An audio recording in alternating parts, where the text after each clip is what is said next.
आज हम लोग तीसरा मुख्य उपनिषद शुरू करेंगे जिसका नाम है कठोपनिषद।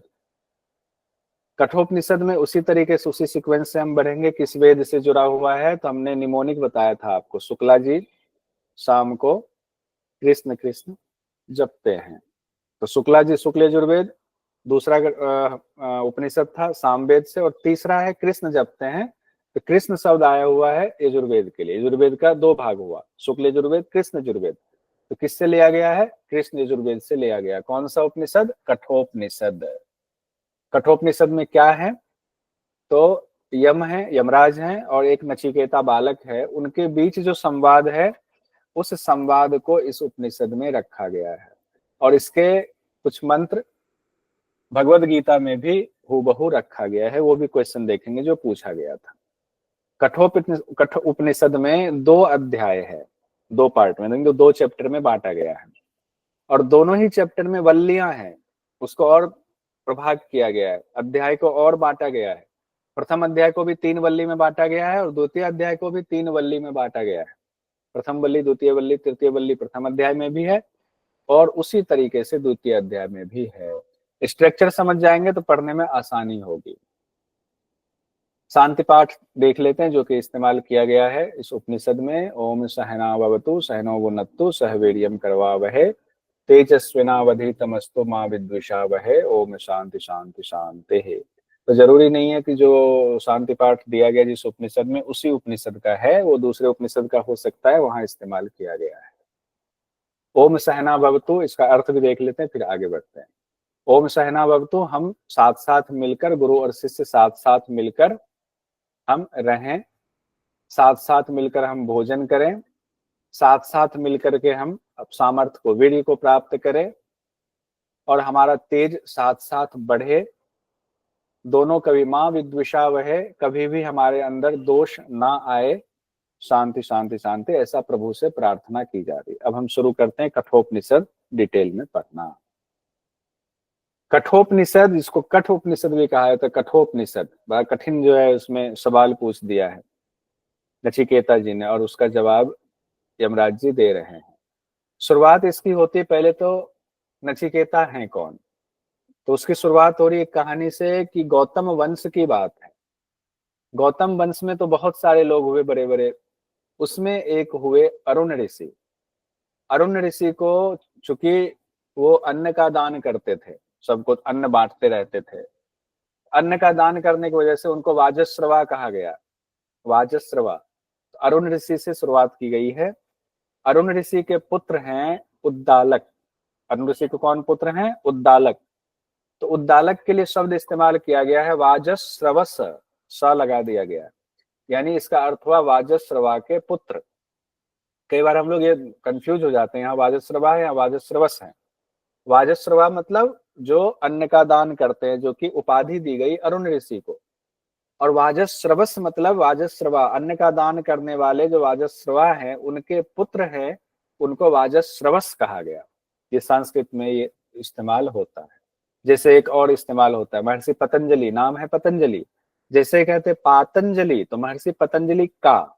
योग दर्शन में इस्तेमाल होता है पातंजल योग दर्शन, महर्षि पतंजलि का योग दर्शन, पतंजलि योग दर्शन कभी नहीं होता है। उसी तरह अरुण ऋषि के पुत्र हैं उद्दालक। उद्दालक ऋषि के पुत्र हैं नचिकेता, यानी अरुण ऋषि के पोते हैं नचिकेता। यहां तक कोई दिक्कत? नचिकेता तक हम पहुंच गए, नाम जान लिया। नचिकेता को अग्नि विद्या के नाम से भी जाना जाता है। अब यहाँ पर एक बार फिर लाइन में देख लीजिए, अरुण ऋषि जिनको वाजस्रवा कहा गया, उनके पुत्र हुए उद्दालक जिनको वाजस्रवस नाम से संबोधित किया जाता है, उनके पुत्र हुए नचिकेता। अब बात क्या हुई? बात हुई कि वाजस्रवा के जो पुत्र हुए उद्दालक, जब वो अपनी ऐसी अवस्था में आए, उनके पास बहुत संपत्ति हो गई। संपत्ति उस समय गोधन को संपत्ति सबसे बड़ा माना जाता था, और भी स्वर्ण मुद्राएं होती थी, लेकिन पशुधन गोधन, उसमें भी गाय जैसी पवित्र चीजें, उनके पास असंख्य गायें हो गई थी। तो उन्होंने सोचा कि हमें तो जो है मुक्ति चाहिए, तो वेद में यज्ञ है एक यज्ञ, उस यज्ञ को करना है। उस यज्ञ का नाम है विश्वजीत यज्ञ। विश्वजीत यज्ञ करने से हमें मुक्ति मिल जाएगी, हमें बड़ा पुण्य मिलेगा। विश्वजीत यज्ञ का अर्थ होता है सारा धन जितना सब कुछ है सब दान में दे दीजिए। आप जिसको भी अपना धन मानते हैं, संपत्ति मानते हैं, सारी संपत्ति को दान में दे दीजिए। हालांकि विश्वजीत यज्ञ के बदले, यहाँ विश्वजीत यज्ञ जो है व्याख्या का है, ये ध्यान रखिएगा। मंत्र में विश्वजीत यज्ञ शब्द नहीं आया हुआ है, मंत्र में शब्द आया हुआ है सर्व वेद सम ददो, यानी कि अपना सारा धन दे दिया उन्होंने जब यज्ञ किया। तो ऐसा माना जाता है, वेद में लिखा है कि अपना सारा धन जब हम दे देते हैं यज्ञ में, तो वो उस यज्ञ का नाम विश्वजीत यज्ञ है। इसीलिए व्याख्याकारों ने विश्वजीत यज्ञ शब्द लिखा हुआ। यहाँ तक किन्हीं को दिक्कत, कोई दिक्कत हो तो हैंड रेज करेंगे। इत्मीनान से पढ़ते हुए हम बढ़ रहे हैं, बहुत बढ़िया, हम सब करते जाइए। हाँ, बाजस्रवा जो दान मैंने अन्नदान देता है उसको बाजस्रवा बोलते हैं क्या? हाँ, जो अन्न दान देता है उनको वाजस्रवा बोलते हैं। क्योंकि अरुण ऋषि बहुत दान करते थे अन्न का, तो लोगों ने उनको संस्कृत का बोलबाला था, तो संस्कृत में उनको वाजस्रवा कहना शुरू कर दिया। ठीक है, ठीक है। और वाजस्रवस हो गया तो वाजस्रवा के पुत्र। ठीक है, बढ़िया। अब उद्दालक ऋषि जो थे वो यज्ञ में ब्राह्मणों को जिनको बुलाया था उनको सब कुछ दान में दे रहे थे। अब जब दान में दे रहे हैं तो उनके जो पुत्र हैं नचिकेता हैं, नचिकेता सब कुछ देख रहे थे। वो भी यज्ञ में जो बड़ा अपना जितना योगदान हो सकता था कर रहे थे, भागम भाग वो देख रहे थे। उन्होंने देखा कि हमारे पिताजी सारी गायें दान में दे रहे हैं, अच्छी बात है, लेकिन कई गायें तो ऐसी है जो पानी भी नहीं पी सकती, जीर्ण शीर्ण अवस्था में गायें हो गई, मतलब इतनी बीमार हो गई है, ना वो घास तक खाने का सामर्थ्य नहीं है, पानी पीने का सामर्थ्य नहीं है, वो कभी मां नहीं बन सकती। ऐसी गायें जिस ब्राह्मण को दी जा रही है उनके लिए तो बोझ के समान है, तो पिताजी ऐसी गायें क्यों दान में दे रहे हैं? इससे तो पिताजी को पाप लगेगा। छोटा मन बच्चा, 5-6 साल का बच्चा, ऐसे मन में भाव आए और वो जो है बड़ा दुखी हो गया। हमारे पिताजी जिस उद्देश्य से ये दान कर रहे हैं उस उद्देश्य में पाप लगेगा। तो सोचा कि नहीं, छोटा बच्चा होता नहीं, पापा को नहीं करने देंगे ऐसा कि उनको पाप लगे। तो वो जो है परेशान हो गए, पिताजी के पास पहुंच गए। जब पिताजी ब्राह्मणों से घिरे हुए थे, पंडितों को दान दे रहे थे, तो पिताजी के पास पहुंचे और उन्होंने कहा पिताजी पिताजी, उनको लगा कि संपत्ति ही देनी है, जब ऐसी गायें अब बची हैं जो किसी काम की नहीं होंगी बाकी ब्राह्मणों के लिए, तो मैं भी तो हूं एक संपत्ति अपने पिता की, तो मुझे ही किसी को दे दे तो पिता को, जो अगर मैं किसी के घर चला जाऊं, अगर पिता को उससे जो है फल मिलेगा तो मैं चला जाता हूँ। तो पिता के पास पहुंचे और कहने लगे पिताजी आप मुझे किसको दे रहे हो? होता है ना जब आपके यहाँ 10 लोग आए हुए, यज्ञ चल रहा है, छोटा बच्चा आके कुछ बोले तो कहते बेटा अभी रुको, अभी बैठो थोड़ी देर, या तो आप अनसुना कर देते हो, ऐसा होता है स्वभाव में। अब क्या हुआ कि नचिकेता तो किसी और भाव से गए हुए तो बार बार पूछे पिताजी पिताजी आप मुझे किसको दे रहे हो, बताओ ना पिताजी आप मुझे किसको दे रहे हो। इस पर मैंने एक वो भी बनाया हुआ है, इसका एक ड्रामा टाइप में बनाया है, ऑडियो ड्रामा मैंने बनाया हुआ है, उसमें ऑडियो का बच्चे की आवाज के साथ बनाया है, वो मैं ग्रुप में आज शेयर कर दूंगा, सुनिएगा, उससे काफी जो है आपको सुनने में अच्छा लगेगा, चीजें याद होंगी। तो उसमें हुआ कि किसको दे रहे हैं, तो 2 बार 3 बार जब हम घर में भी कोई बच्चा हमें कहता हम झिड़क देते हैं, और जब बहुत परेशान होते हैं, चित्त थोड़ा सा बेचैन होता है, तो हम लोग कहते हैं कि जाओ तुमको मृत्यु को देता, जाओ, अब शब्द आजकल इस्तेमाल होता है जाओ भाड़ में जाओ, जाओ तुम भाड़ में जाओ, बोल देते हैं गांव घर में ऐसा। उसका अर्थ क्या है भाड़ में जाओ मतलब क्या? भाड़ क्या होता है? भाड़ होता है अग्नि का जलता हुआ कुंड, सीधे मृत्यु का द्योतक होता है। यहाँ पर उसी तरीके से उद्दालक ऋषि ने अपने पुत्र को बोल दिया जाओ तुमको मैं यमराज को देता हूँ, मृत्यु को देता हूँ, मृत्यु को देने की बात कह दे, त्वाम ददामी मृत्यु, मृत्यु को तुम्हें देता हूं, यमराज को देता हूं। अब नचिकेता हो गए परेशान, विचार करने लगे मन में कि पिताजी ने ऐसा क्यों कहा कि मैं तुम्हें मृत्यु को देता हूं। तो उनके मन में विचार आया कि किसको कौन सी सजा दी जाती है। अगर 3 तरीके, वो तो अपने पिता के आश्रम में रहते थे, वहां और भी शिष्य रहते थे, पढ़ते थे, तो उन्होंने सबसे अपनी तुलना की कि 3 तरीके की, पिताजी ने बताया हुआ है 3 तरीके के शिष्यों की क्वालिटी होती है। एक वो होते हैं जो उत्तम होते हैं, बिना बोले ही गुरु के देखते हैं उनको क्या जरूरत है, बिना बोले ही उनका काम कर देते हैं, उनके हिसाब से सारी चीजें पढ़ लेते हैं, कर लेते हैं।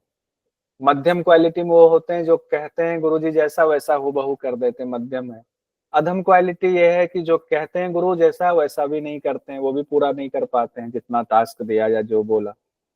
तो मैं तो अधम क्वालिटी में तो हूं नहीं, मैं उत्तम क्वालिटी का छात्र रहा हूं और कई बार मध्यम में रहा हूं। नचिकेता के मन में ये सवाल आया, फिर भी मुझे पिताजी ने यमराज को क्यों सौंप दिया?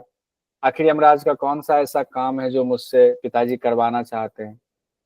अब इधर पिताजी ने बोल दिया तो दुखी हो गए। मन बेचैन हो गया कि ये हमने क्या बोल दिया, इतने लोगों के सामने में अपने पुत्र को ही ऐसा बोल दिया। फिर वो सोचा कि चलो कोई बात नहीं, बोल ही तो दिया हुआ है, ऐसा नहीं करेंगे हम। तो वो हो गए दुखी। दुखी होके बैठ गए कि एक तो बोला ही क्यों, और जब बोल दिया तो कोई बात नहीं, इसका कोई अर्थ नहीं लगाना चाहिए, क्यों जाएगा मेरा बेटा यमराज के पास। अब देखिए तस्वीर जो आपके पास मेटा एआई बनाया है कि अब तो सभी ब्राह्मण चले गए अपना अपना लेकर के। अब नचिकेता बैठ गए, छोटे बच्चे, पिताजी एकदम निराश हो गए कि ऐसा कैसे गुस्से में मैंने बोल दिया हुआ है।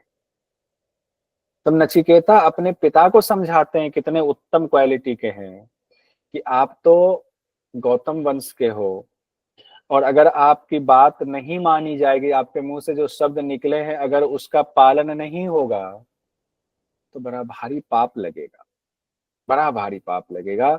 और हमारे वंश की ये परंपरा नहीं है कि हम जो कहें वो ना करें।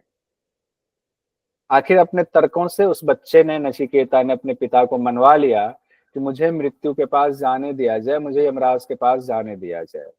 अब यहाँ पर इस बात का जिक्र नहीं है कि यमराज के पास कैसे गए, क्या उन्होंने शरीर त्यागा या अग्नि में प्रज्वलित होकर गए, कैसे गए, इसका जिक्र नहीं किया गया है।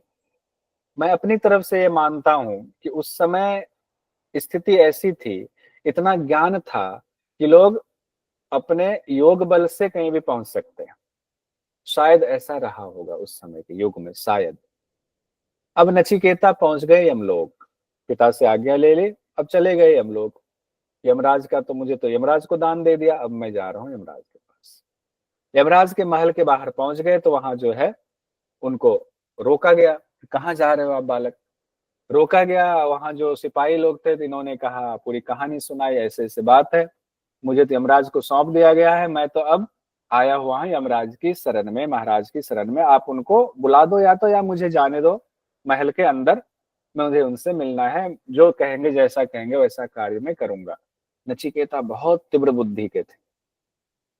उनको सिपाहियों ने कहा कि ऐसा है कि यमराज अभी नहीं है यमलोक में, आप वापस जाएं, बच्चे हैं, बालक हैं, जब वो आएंगे तो उनको सूचना दे दी जाएगी, आपको बुला लिया जाएगा, आप चले जाइए। नचिकेता बोले, ना, मैं तो जाऊंगा नहीं, मैं तो यहीं बैठ जाऊंगा। दरवाजे पे बैठ गए वो, महल के दरवाजे पर, यमलोक के गेट पर बैठ गए। अब एक ब्राह्मण बालक दिव्य ज्योति वाले बैठ गए। अब सबने कहा जब बैठ ही गए तो चलो, आप नहीं जाओगे तो आ जाओ, महल के अंदर ही आ जाओ, कुछ खा पी लो, नाश्ता पानी ले लो, अन्न जल ग्रहण कर लो। उन्होंने कहा नहीं, मैं तो अब किसी का दास हूँ, मैं तो यमराज का दास हूँ, पिता ने कहा हुआ है, तो मैं कैसे अन्न जल ग्रहण करूंगा तो जब तक उनकी इजाजत नहीं होगी यमराज की, तब तक अन्न जल ग्रहण नहीं करूंगा। अब ये सब देखकर यमराज की पत्नी घबरा गई, यमराज है नहीं, वो तो यमराज यमलोक से गए हुए प्राण खींचने लोगों के, हमारे आस पड़ोस में किसी की जा रहा, सोचे यमराज आए हुए प्राण खींच के ले गए हुए हैं, वो तो अपने कार्य में गए हुए हैं। अब यहाँ पर यमराज की पत्नी घबरा गई कि जब ब्राह्मण कोई बालक घर पे बैठा हो भूखा प्यासा तो बहुत पाप लगता है। वो भी 3 दिन हो गए। 3 दिन बाद यमराज प्राण वरान खींच खाच के जितनों को मारना मोड़ना था आ गए। जब आए, या कहीं मीटिंग में गए होंगे देवताओं के साथ, स्वर्ग में कहीं मीटिंग होगी, जब आए तो पत्नी दौड़कर पहुंची पहले यमराज के पास में। कहा अनर्थ हो गया। कहा क्या हुआ? कहा 3 दिन से एक बालक, बहुत तेजस्वी ब्राह्मण बालक है, भूखा प्यासा आपका इंतजार कर रहा है, और ऐसे ऐसे कहानी है, तुरंत जाइए उस बालक के पास, जल लेकर के उनके पांव धोइए हे प्रभु, नहीं तो बड़ा भारी पाप लगेगा। अगर यदि आपके घर पे कोई ब्राह्मण अतिथि भूखा रहे, इच्छाओं की पूर्ति नहीं होती है, फिर तो आपको जो ब्रह्म ने इतना दिया हुआ जिम्मेदारी, उस जिम्मेदारी में भी कुछ पाप लग जाएगा।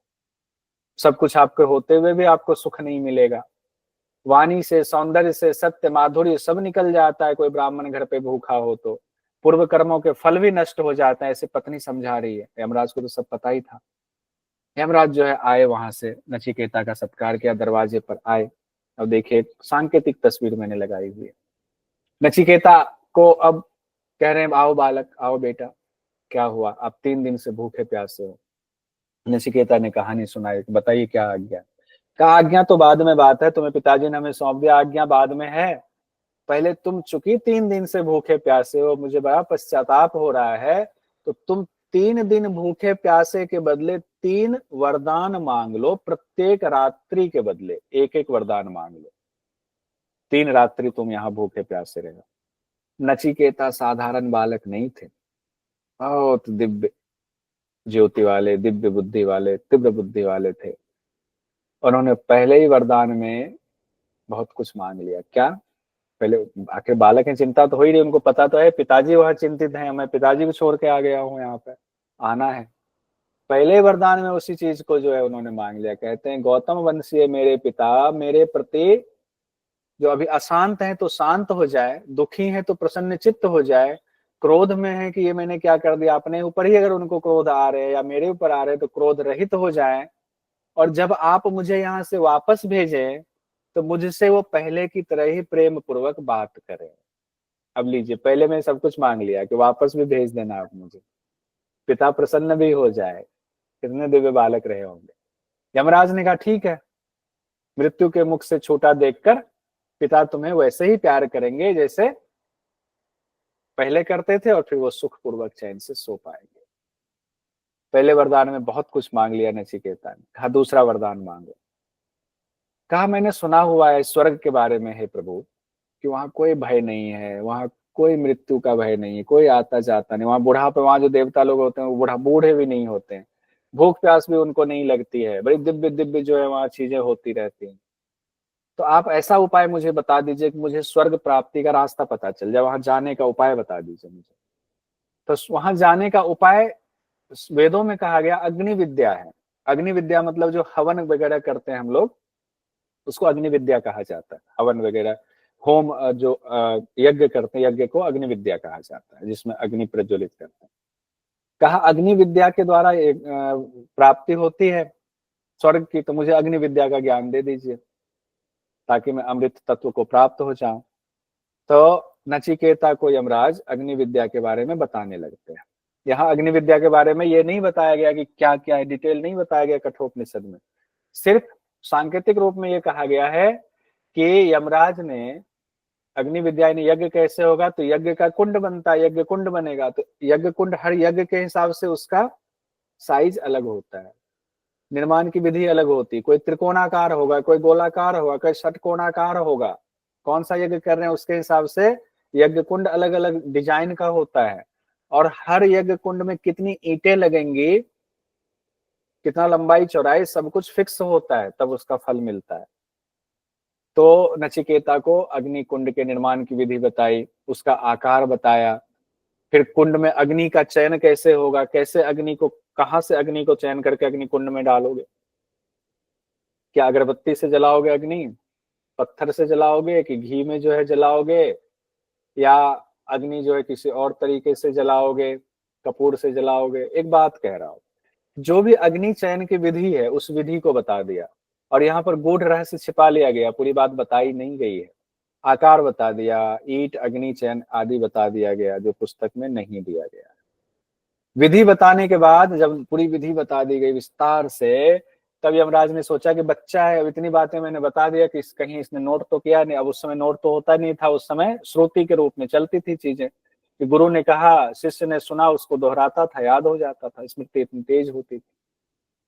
तो कहा कि इस बच्चे को याद हुआ या नहीं। तो यमराज ने नचिकेता से पूछा, बताओ अग्नि विद्या के बारे में मैंने तुमको जितनी बातें बताई हैं, तुमको क्या क्या याद है, मुझे बताओ, मुझे पता चले कि क्या याद नहीं है, बता दूंगा। नचिकेता ने हूबहू सब कुछ सुना दिया जो यमराज ने बताया था अग्नि विद्या के बारे में। अब यमराज खुश हो गए, बाप रे, इतना दिव्य बालक है। खुश होकर के बोले, एक और वरदान ले लो तुम मुझसे। अपने गले की माला उतार करके दे दिया, और साथ में ये भी कहा कि आज से जो अग्नि विद्या है, ये यज्ञ का नाम है, उसका नाम तुम्हारे नाम से जाना जाएगा। यानी आज से अग्नि विद्या नचिकेता विद्या के नाम से जानी जाएगी। अपने रत्नों की माला भी दे दी, और कह दिया कि नचिकेता को कि ये अग्नि विद्या तुम्हारे नाम से जानी जाएगी। अब बात आई तीसरे वरदान की। यहां से उपनिषद का मेन जो तथ्य छुपा हुआ है तीसरे वरदान में छुपा हुआ है। 2 वरदान तक यमराज को कोई दिक्कत नहीं हुई, तीसरे वरदान में यमराज जी प्रसन्न भी हो रहे हैं, परीक्षा भी लेंगे। नचिकेता ने कहा, अब कहा कि तीसरा वरदान मांगो, कहा कि हे यमराज, हे प्रभु, कुछ लोग कहते हैं कि मृत्यु के बाद भी आत्मा रहती है, कुछ लोग कहते हैं मृत्यु के बाद आत्मा नहीं रहती, नहीं होता है। जैसे बौद्ध धर्म में आत्मा को नहीं माना गया है, ऐसे कहते आत्मा कुछ नहीं है, जैसे कि चारवाक दर्शन में नहीं माना गया, तो इस तरह के होंगे उस समय भी लोग कहते होंगे बातचीत। तो नचिकेता कहते हैं मुझे नहीं पता आत्मा रहती है या आत्मा नहीं रहती है, आप तो आत्मदर्शी हैं, आपने तो आत्मा को साक्षात किया हुआ है यमराज, तो आप ही सच्चाई बता दीजिए हमें कि आत्मा रहती है या नहीं रहती, आत्मा है क्या, कैसी होती है आत्मा, आत्मा के बारे में जो कुछ भी आप जानते हैं, जो कुछ भी सच्चाई है वो मुझे बता दीजिए। यमराज पर गए सोच में, छोटा बालक आत्मा के रहस्य को कैसे समझ पाएगा। तो उन्होंने पहले खुश हुए कि बालक में इतनी दिव्य बुद्धि है कि आत्मा का बात पूछ रहा है, आत्मा की बात पूछ रहा है, कुछ और वरदान मांग लेता, नहीं मांग रहा है। तो आत्मा का यानी ब्रह्म विद्या उसी को दी जाती है जो उसका अधिकारी हो। आप लोगों ने पढ़ा हुआ है, अठ्यों ग्रंथों में भी कहा हुआ, उपनिषदों में और भी आप पढ़ेंगे कि किसको देना चाहिए आत्मा का ज्ञान यानी ब्रह्म विद्या। तो यहाँ पर यमराज नचिकेता की परीक्षा लेंगे कि ये उस लायक है भी कि नहीं कि आत्मज्ञान दिया जाए। तो जब तक नहीं होगा तब तक इसको तत्वज्ञान आत्मज्ञान नहीं दिया जाए। तत्वज्ञान मतलब आत्मज्ञान होता है। यमराज कहते हैं परीक्षा लेने के लिए ये वर मत मांगो, ये वरदान मत मांगो, ये तो बहुत सूक्ष्म विषय है, तुम्हारी बुद्धि में नहीं आएगी, समझ में नहीं आएगी। क्यों नहीं आएगी? क्योंकि देवता लोग भी आए थे एक बार मेरे पास आत्मज्ञान के लिए, और उनको भी ये बात समझ में नहीं आई। उनको भी जब मैंने कहा तो बहुत विचारने के बाद उन्होंने भी आत्मज्ञान पर चर्चा फिर छोड़ दी। बहुत विचारने के बाद उन्होंने कहा चलो इतना सूक्ष्म है तो आत्मज्ञान को छोड़ देते हैं। अब नचिकेता क्या कह रहे हैं, हे यमराज, जो ज्ञान देवताओं को भी नहीं मिला वो ज्ञान तो अब मुझे जरूर जानना है। इसे छोटा बच्चा कहता है, या उनको नहीं मिला अब तो मुझे वो चाहिए, क्योंकि ये ज्ञान जरूर कुछ अलग ज्ञान है, विशिष्ट ज्ञान है, तभी देवताओं को भी ये ज्ञान पता नहीं, मुझे तो अब ये ज्ञान जानना ही जानना। अब तो नचिकेता और जिद पकड़ लिए, आप इन बोला 3 ज्ञान 3 वरदान, तो अब दीजिए 3 वरदान। तो यमराज और परीक्षा ले रहे, यमराज कह रहे हैं कि तुम 100 साल की उम्र मांग लो, उससे अच्छा है 100 साल जियोगे, 100 साल से भी ज्यादा जियोगे, तुम्हारे पुत्र भी 100 साल जिएंगे, ऐसा वरदान मांग लो तुम्हारे पुत्र पौत्र भी 100 साल जिए। तुम हाथी मांग लो, गाय मांग लो, घोड़ा मांग लो, दिव्य दिव्य हाथी ले लो, दिव्य दिव्य घोड़ा ले लो, पूरे भूमंडल का साम्राज्य मांग लो, मेरे हाथ में तो कमान है, पूरे भूमंडल का साम्राज्य मांग लो, तुमको राजा बना देंगे। अपने लिए लंबी उम्र मांग लो, जितना जीना चाहते हो, मैं ही तो प्राण खींचने जाऊंगा, जब तक बोलोगे तब तक तुम्हें छोड़ के रखूंगा। आत्मविषयक वरदान के बराबर जो भी तुमको लगे कि आत्मविषयक वरदान छोड़ करके उसके बराबर में कुछ लेना है, चूंकि मैंने वरदान बोला है, मांग लो तुम वो। अगर तुम धन संपत्ति मांगते हो, अनंत काल तक जीने की इच्छा मांगते हो, उसी को मानते हो कि वो आत्मज्ञान के बराबर है, तो मांग लो, इस भूमंडल का सम्राट बन जाओ। क्या करना आत्मज्ञान का? तुम्हें मैं उत्तम उत्तम भोग जो लोगों को पर्याप्त नहीं होते हैं, मिलते नहीं, वैसे वैसे उत्तम भोगों को भोगने वाला बना देता हूँ, सारे भोग उपस्थित कर देता हूँ। जो मनुष्य लोक में दुर्लभ है उन भोगों को भी तुम मांग लो, रथ ले लो, नाना प्रकार के बाजे ले लो, स्वर्ग की अप्सराएं भी ले लो, स्वर्ग में जो बाजे बजते हैं, अप्सराएं नाचती हैं, वो सारा बाजा बाजा रथ वथ सब ले लो अप्सराओं के साथ में। मानवों को कहाँ ऐसी सुंदर स्त्रियां प्राप्त होती है, अप्सराएं कहाँ होंगी, वो तो देवताओं के लिए।